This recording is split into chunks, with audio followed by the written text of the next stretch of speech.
you and good night. That has never happened before, to have a combination like this for the applause that you've received. So, you want to read this? Okay. All right, I'm just going to give him a little something. All right, now to present Larry with a few words, the Executive Director of the Cadets, Mr. George Hopkins.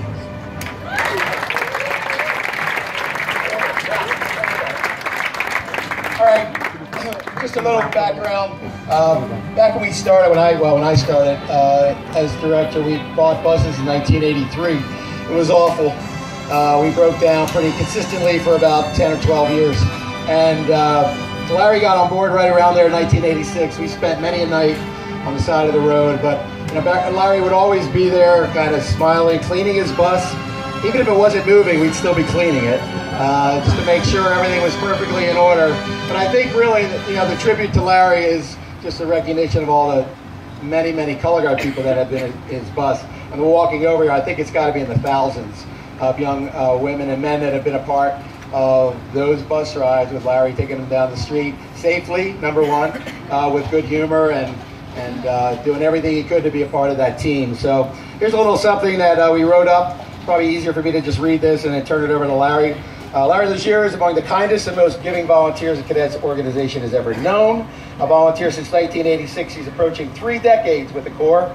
In addition to driving the guard bus, he's also the guy who picks everybody up at at camps in the winter. So he's like the first person you meet when you come to the Cadets. You get on the bus and there's Larry, and that kind of says a lot, right? Really about how it's going to go and calm your nerves. A lot of people are extremely nervous when they come to audition. So he's always been the person to do that.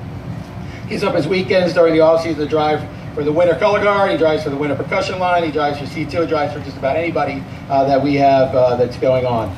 So whether it's on an airport run at a weekend camp or a long hot road in Texas, you can always count on Larry for a helping hand, a smiling face, and really to be the most positive influence anyone could ever be. It's been a joy to have him a part of the organization, absolutely positively. I hope he's here for another 30 years along with me. And thank you so much. So Larry Laugier.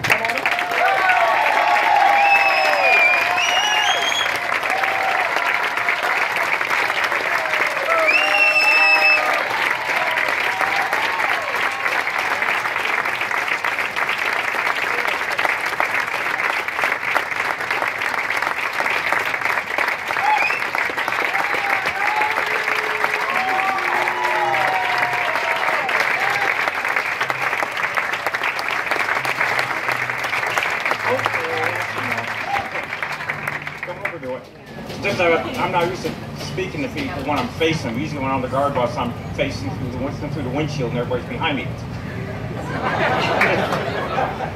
No, when I started volunteering for the Cadets back in, as George said, in '86, never would I realize that, number one, I'd even be here 30 years later, but to actually be inducted into the Hall of Fame.